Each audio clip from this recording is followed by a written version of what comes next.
Alright, welcome back to another video.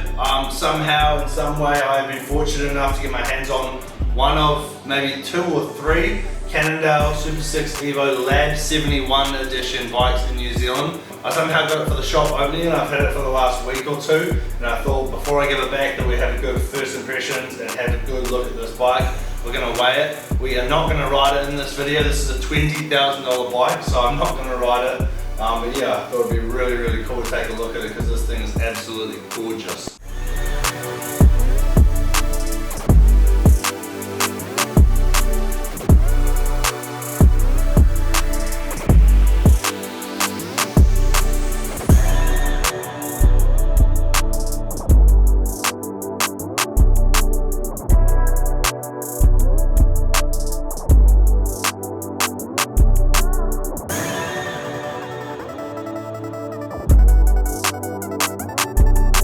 Like I said, I've just been lent this bike, but it is absolutely stunning in person. There was a big bang. I think the first time that I saw the new SUPERSIX EVO, the LAB71, was Australian Nationals. Lachlan Morton was in the break, I think at the start of the year in January, and he was on one of the new bikes, obviously for EF education, and that was kind of the first time I'd seen one. Obviously, if you've been a part of the channel for a while, I used to have the old rim brake version of the SUPERSIX EVO back 2 years ago now, before I got onto the wind space. So I have done quite a few videos on the Cannondales. I've obviously reviewed, Maddie had the disc version, I had the rim version. We then custom painted my rim version to look like the Marlboro race car. And I've also reviewed the System 6 as well, which was Kevin's one. So I've done quite a bit of work with the Cannondales over the years, and this thing is absolutely beautiful in comparison to the old frames. They've done a really good job of it. So I just wanted to do a bit of a first impressions video on this, and I'd love to be able to ride one later. So going into this specific build, you'll see quite a few different options, but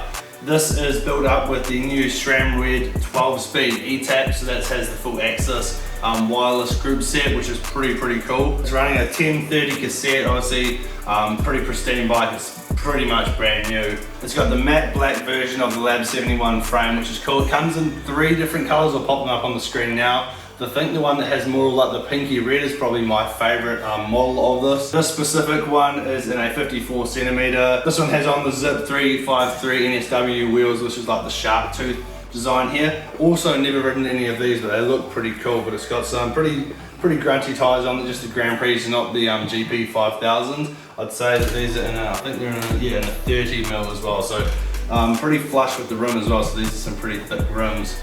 They've done a very cool collaboration. If you know the steering wheels, the carbon steering wheels and custom steering wheels with cars, the brand Momo have helped do a full custom one-piece internal bar with this little cap on it as well, so you can still access everything up there as you would like normally. Everything's very flush and clean. The out front mount is really nice. But yeah, it all looks very good, but it's very cool to see car brands kind of slowly coming in to the bike industry and helping with some cool parts. I've seen Red Bull have just done the new BMC, they helped with that. Obviously McLaren have done a little bit in the past as well, but yeah, cool to see a little touch there with Cannondale. Now getting onto the frame itself, obviously the last frame design I think was out for 4 or 5 years and nothing had changed on it.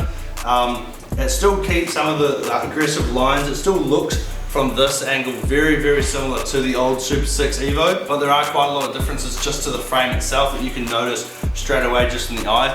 The old seat post and seat tube here used to be more of like a D shape, and they've gone full aero. It is insanely thin now.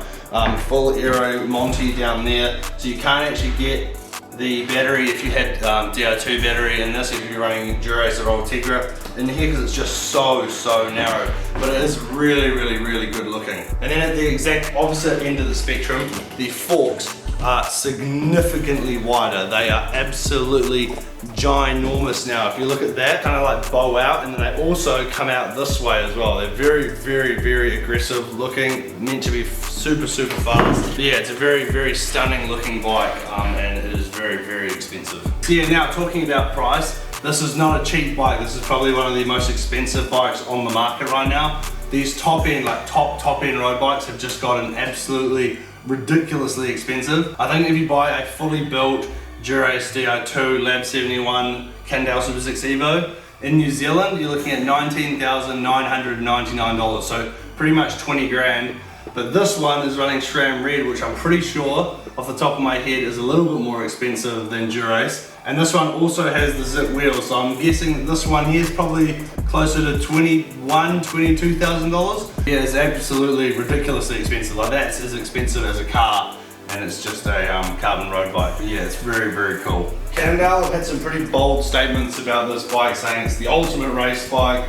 It's meant to be more aerodynamic, or as aerodynamic as the System 6, but it's 760 grams of the frame, so lighter than the old pure climbing bikes back in the day. So we're going to put that to the test. Obviously, this isn't completely accurate. This is a custom build. Obviously, it's got the Momo bar, which is thing. It's got a different saddle, no pedals. It's got 2 bottle cages on here as well. You know, it's got a little bit of different bits and bobs. It hasn't got the lightest tires on these wheels as well. But just for this video, we're going to weigh it right now. Right, tearing it. Right, we're going to hold it there. We got 7.39. That's not bad for a full disc brake road bike in a medium. Obviously it's not as light as they used to be, but I think my bike at the moment is just under 8. This is more like 7.8, 7.9 kgs for the wind space. So it's about half a kg lighter and about double the price. Alright, that's going to end this quick fire, just quick review, first look at the Cannondale SUPERSIX EVO LAB71 for 2023. Absolutely stunning bike, probably in my top 5 bikes that I wish that I owned. I'm real sad it's been in the shop for like the last 3 weeks and I have to give it back tomorrow. But yeah, hopefully if this video does well, one day we will be able to take this one for a good test ride and see what she's really made of. It's just such a beautiful frame. But if you have enjoyed this video and you want to see more content like this, please give this video a thumbs up and subscribe to the channel if you are new.